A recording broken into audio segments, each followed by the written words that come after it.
Measles cases have been rising worldwide. Since the pandemic, there has been more hesitancy and less vaccine use. Could this be contributing to the rise in measles? Data from the CDC shows that in the United States, there has not been that much of an uptick. So let's talk about it. Hey everybody, it's Dr. David. Of course, most of you know I'm a board-certified pediatrician in Tampa, Florida.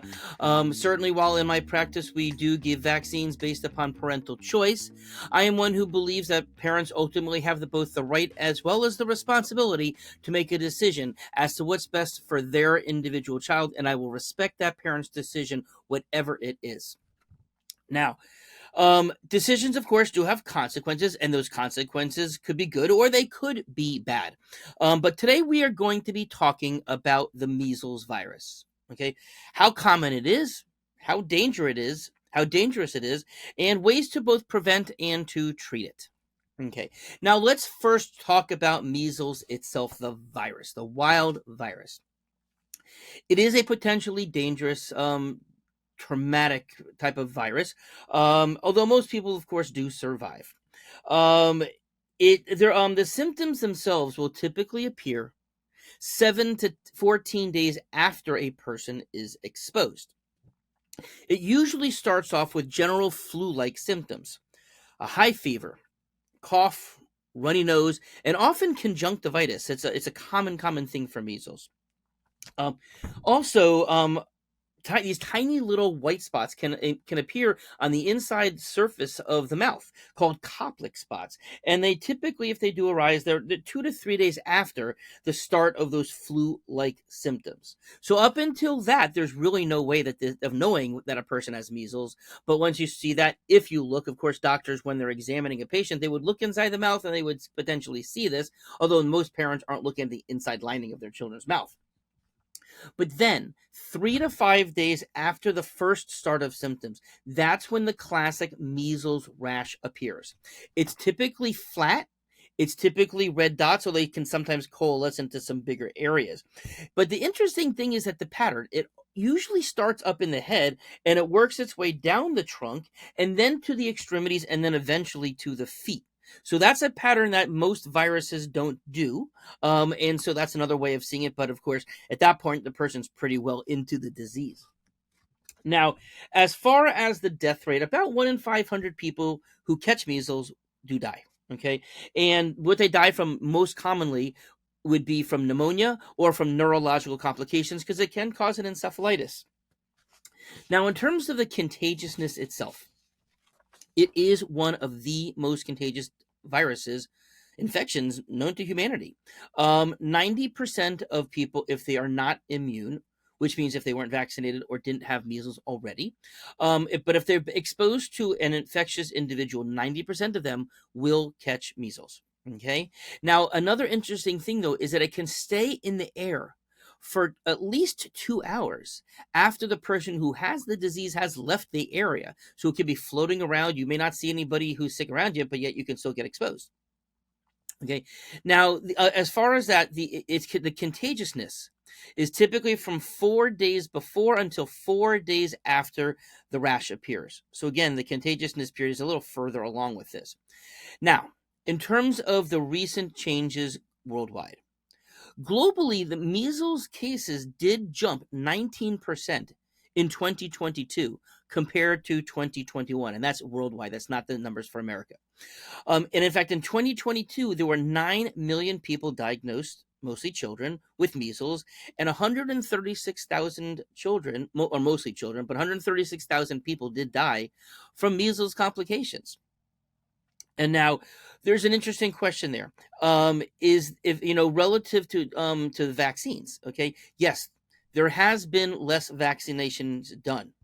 But at the same time, are we is that because of hesitancy, which certainly there is, or is it due to access? And that's one of the things that happened during the pandemic, is that healthcare as a whole, access, especially in underdeveloped countries, realistically underprivileged communities here as well.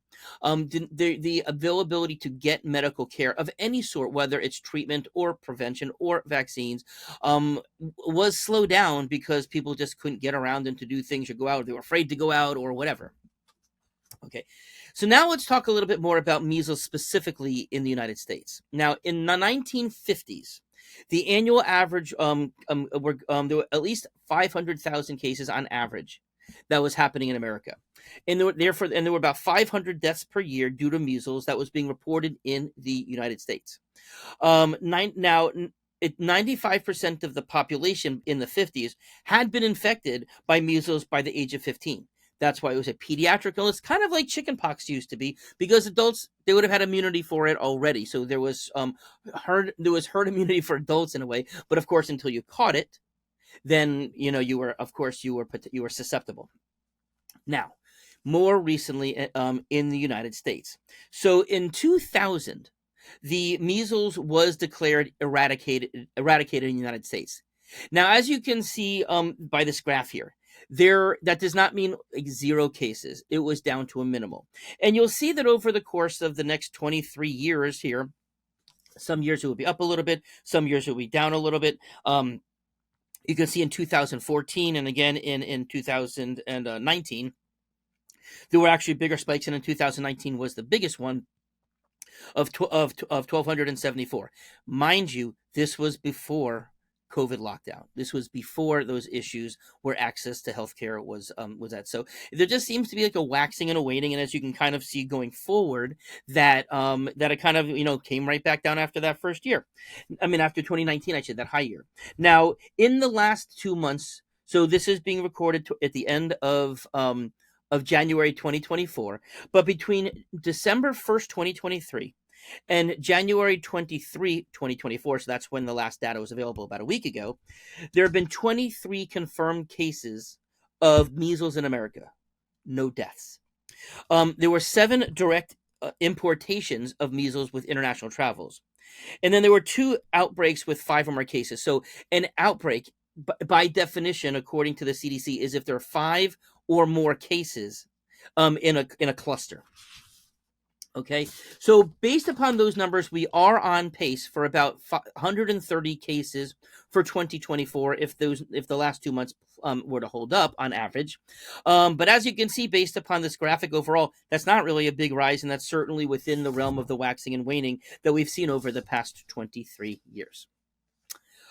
Okay, so let's talk now more about the vaccine itself. It is a very, very effective vaccine for stopping measles. And the vaccine itself is called MMR. There used to be separated where one could get a vaccine separate from measles, from mumps, or from rubella. But in the around 2005 or so, the U.S. government told Merck, the sole manufacturer, that they didn't have to make the single ones and that everybody should just get the triple. Now, I have patients who were willing to do them one at a time, because some people like to do one at a time, just like introducing baby foods one at a time. But then they wouldn't give all triple. And so, in my opinion, even though there were only about 25 to 30,000 vials, the doses that were being given of the individuals back then, it did lead to a point where some people didn't take it at all. You could say that as good or bad, depending on a person's vaccine opinions, but nonetheless, it did happen. And so I think it was kind of interesting because obviously doctors made this decision. And if these doctors were doing this because of their concern about people catching measles or those other viruses, if their goal was do no harm, potentially there were people who did not get vaccinated because they wouldn't take the triple, but they would have taken the singles. But that's conversation for another day. Okay, now, as far as the vaccine itself, now prior to all 50 states having the school requirements, which started in 1980, so the vaccines had started by the end of the 60s, but by 1980, all 50 states had the school requirement. And so prior to that time, prior to 1980, but as it was raving up, but there were about 400 to 500 cases per year, and it was predicted it was infecting about 3 to 4 million annually. But of course, those numbers did go down as more and more states came on board for their children relative to the school mandate. Now, as far as the vaccine itself, this is what's referred to as a live attenuated virus vaccine. So this doesn't have particles that are dead, or even just like subunits, like most of the vaccines that are out there. This isn't messenger RNA. Okay. It's a live virus that was attenuated, means it was weakened in order to stimulate and to grow within the body, but to not cause the measles symptoms that the non-weakened version would have caused. But it is a live measles virus. It's just been weakened. Okay. Now, one of the issues with this, as well in all honesty, is with messenger RNA vaccine.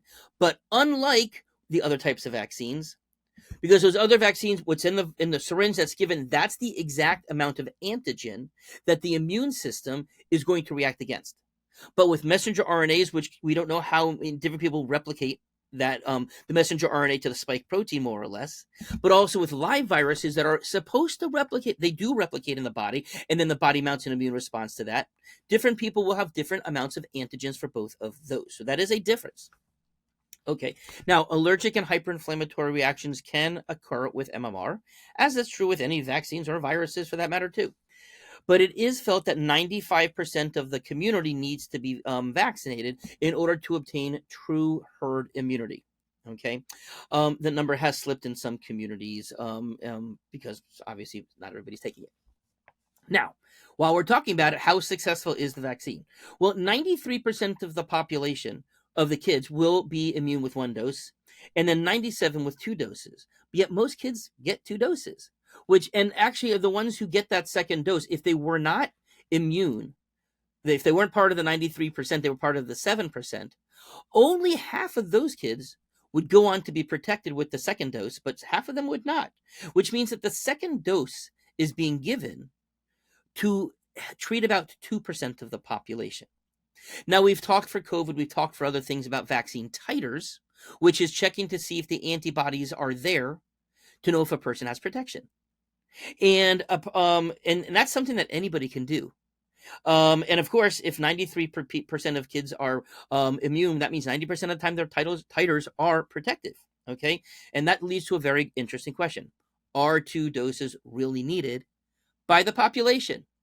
And of course, if for the 2%, I guess that would help them. But anybody can get these titers checked. And of course, if you have very good protective antibodies for these viruses, mumps and rubella included, there is no benefit to getting a second dose. That's something to take into consideration. Most of my families choose to get the titers done to see whether they need the protection, added protection that they might get from the second dose. Okay, now, what about autism, right? That was kind of like the beginning of the whole conversation with autism relative to vaccines, relative to the MMR vaccine in particular. Okay, now, there have been multiple large studies that have been done that does not show that there is a connection. Okay, some people have questioned whether the validity of those studies, etc., but I can just report on the information, the data that is presented to us. Okay, now, if you ask me, do I believe MMR causes autism? My answer is no. If you ask me, do I think that there are kids who have autism who for themselves were triggered by the MMR vaccine? My answer is yes.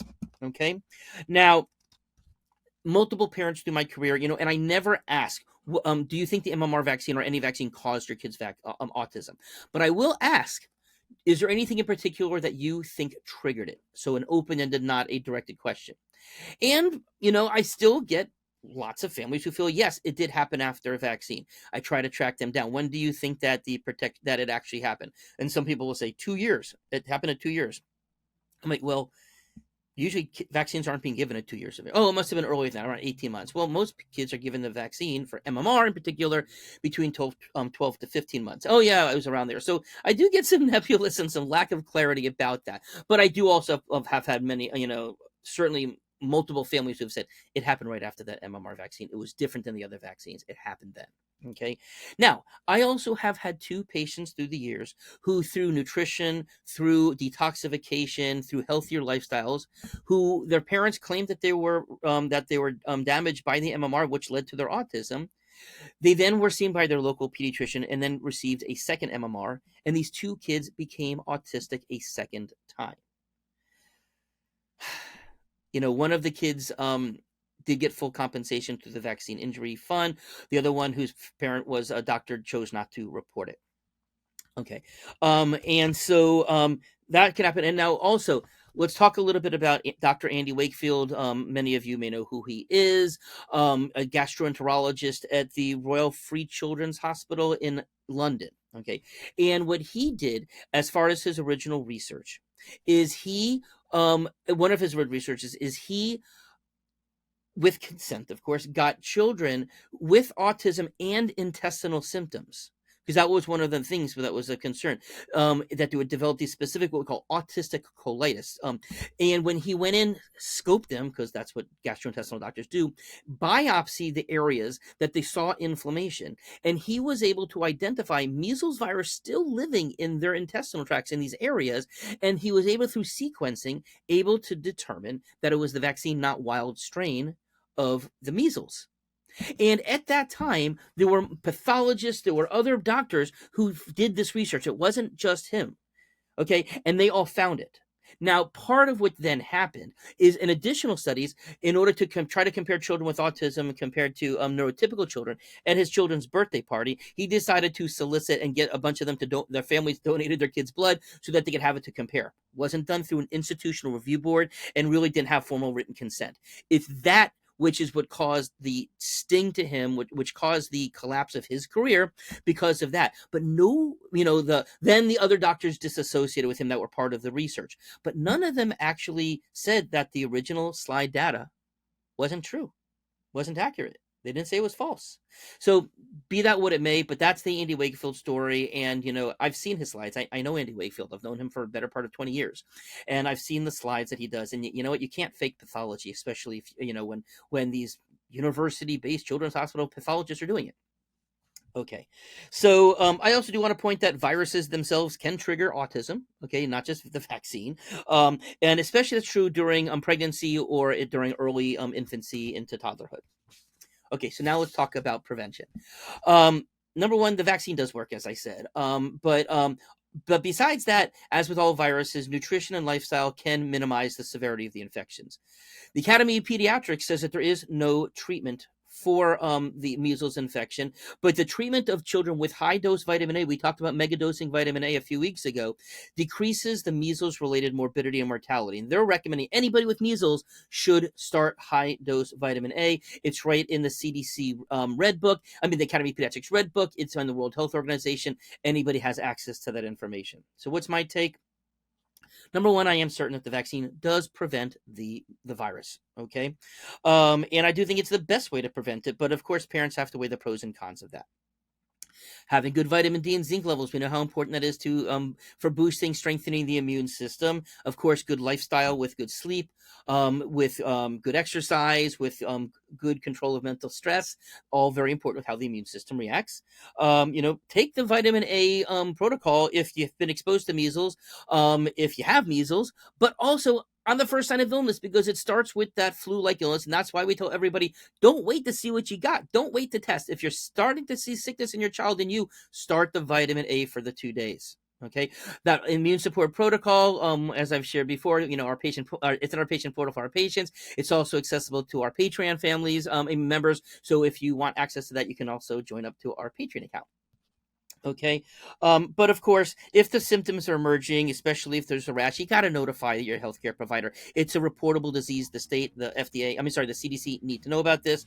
And if you are, and you're concerned about it, be quarantined. Don't go out spreading it to other people. And if you are positive, quarantine for 4 days after. All right. I know that's a lot of information. I know it went longer than I usually do for these videos, but there was a lot there and I didn't think I could cut it short at all. But there you go. Have a nice day.